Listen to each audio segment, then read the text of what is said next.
Hello and welcome to the brand new imports update in No Limit Drag Racing 2.0. Now in this video, we're not going to be able to drive every single car, but we are going to be able to take a little bit of a look at each individual one. So what we're going to do is we're going to go in and have a look at each of these cars in each of their specific configurations.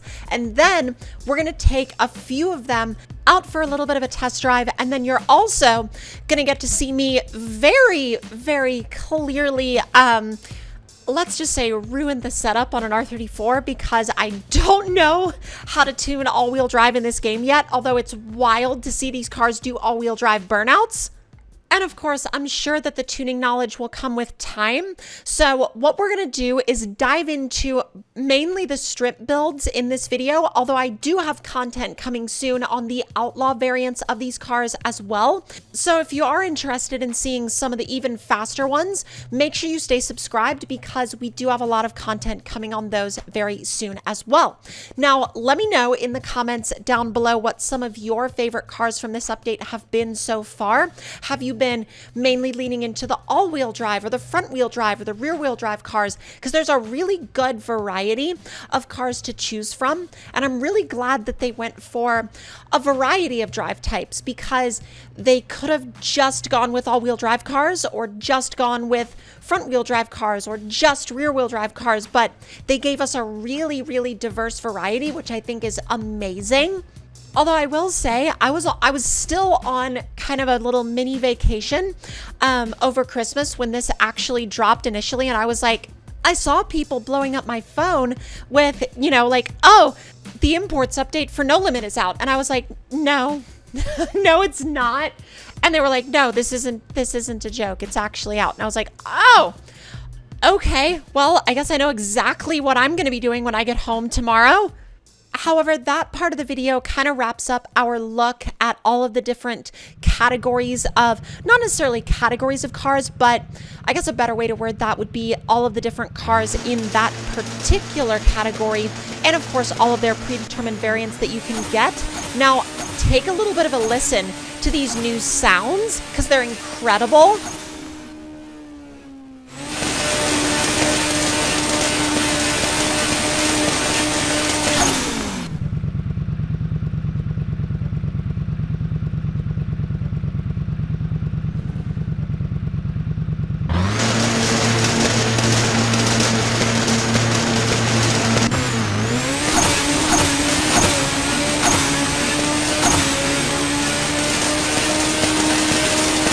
Sure, someone was going to look at that run and say, oh, why was that so slow? And to be brutally honest, that's just how the game gives you these cars. So it's not necessarily that they give you to them in a quote unquote slow form, but this is the strip configuration directly from the game. Now, while these are quite quick for what they are, they're definitely not going to be as fast as something that is fully upgraded. So these are more like about 75 to 85% of the way upgraded, with a little bit more left up top for you to sort of extract yourself on your own kind of terms of how you would actually prefer to upgrade your own car. So if you want a good starting point, these strip cars definitely give you a really good starting point to kind of jump off of. And honestly, though, I have to say that so far, the R34 has been my favorite to kind of play around with a little bit, because the R34 is just, I mean, these cars are all really satisfying to see in the game, but seeing the R34 in No Limit just kind of brings me back those memories from Need for Speed Underground 1, where that was the main antagonist car, and I'm sure someone is going to remake that car at some point, because that car was not only super iconic in that game, but it was iconic in so many other forms of just, honestly, just automotive media across the board. And I would love to hear from y'all in the comments down below. What was your personal most iconic form of this car? Like, what was the one that, I guess not necessarily the one that you saw first, but the one that sort of made you remember this car and kind of made this car stick in your brain? Because I think a lot of us have almost that core memory of the R34 being a car that honestly was like probably played a big role in your childhood. And of course, the flip side of having a car that reaches that level of status is that you run into almost like the car itself developing its own counterculture of kind of anti-fans, where you have people that are like, oh, those are just overhyped. They're not actually interesting. They're not actually cool. It's not actually cool to like those because everyone likes those. But at the same time, if you can kind of almost remove yourself from that and kind of think about the car in a sense of like, well, do you like it as an individual? If so, wonderful. Do you not like it just on its own as an individual car? Great. If you don't like it at all, that's great too. And I think that a lot of people get so wrapped up in whether or not a car is quote unquote cool or interesting based on its overall kind of social perception or overall community perception of that particular car, or like, well, I would love to like this car, but everybody else thinks it's overhyped. And then so I'm not interesting then if I like it. And I'm like, that's way too complicated. I just want to be able to like the cars that I like. And I know that, of course, I've kind of gone off the rails again, as I tend to do. I tend to go off the rails when I talk about cars because, well, y'all know how I am when I talk about cars. I just, it snowballs and it is what it is. Now, I think to me personally, though, I definitely went through a little bit of a love-hate relationship with this car because, we've all probably seen the kind of almost like diehard community around the R34. Whenever the R34 gets brought up, it's like you will have that subset of people that will be, well, the R34 is obviously the best because everything else is just horrible compared to the R34. And have you heard that all R34s just come from the factory with 1,000 horsepower?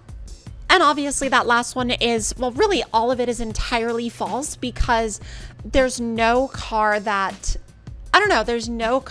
ever sort of achieved, apart from the Mark IV Supra, there's no car that's ever achieved this like, cult following that is so dedicated that they will claim, they'll claim things about the car that are totally inaccurate, totally incorrect, but they still feel confident claiming those things because the car just has such a deeply rooted following and fan base that there's almost no way to argue against claims like that, So it's kind of odd. And these cars are, in the real world anyway, they can make incredible power, but in other ways, they can also be really fragile. So it all depends on how you build them, how you tune them, and honestly, who builds your engine, where you get your parts.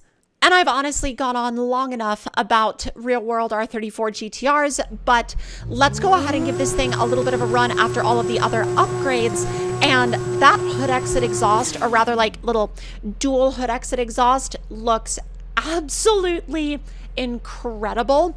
And I don't know about y'all, and this might be entirely off, but I feel like they've made the flames a little bit longer on some of these cars. I feel like they extend a little further above the hood.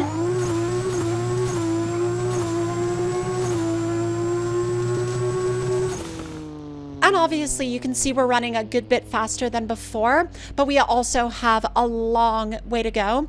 And after messing around with the gearing and really trying to focus in on what was slowing this thing down, you know what I did? I made it slower. So I definitely have a lot more learning to do with these all-wheel drive cars and the gearing setup that you need for them. And of course, the tire setup that you need for them as well. And you're obviously going to have to adapt your tuning skills to these new platforms and cars. But of course, with all of that being said, let me know in the comments down below what y'all have been enjoying in regards to the latest update to No Limit Drag Racing 2.0. Now, this import update, in my opinion, has honestly been one of the most interesting and important updates that this game has ever gotten, because it honestly was very muscle car heavy before, but I think now there's going to be a lot of opportunity for people that are into a whole host of different cars to jump into the game, and who knows, maybe even breathe some new life into it. And just as a fun experiment, I did want to go online one time throughout the course of this video, because I was like, if I go online at least once, I know I'm probably going to lose, but I do want to get a little bit of a baseline for where I'm sitting versus where some of the other players are sitting at the moment with these new imports. And I learned that I'm really slow. I'm really slow right now. I definitely have quite a bit of work to do on my tuning, and this Civic was properly quick. So we're definitely going to be doing a lot more practice, as well as a lot more just dialing in of the tune as a whole. But I'm going to go ahead and leave y'all with this race. I know we get absolutely obliterated here, but it does give us a little bit of a place to start and also something to kind of come back from, you know? So I definitely plan on going for some better times here in the near future. And with that, I'll see y'all next time.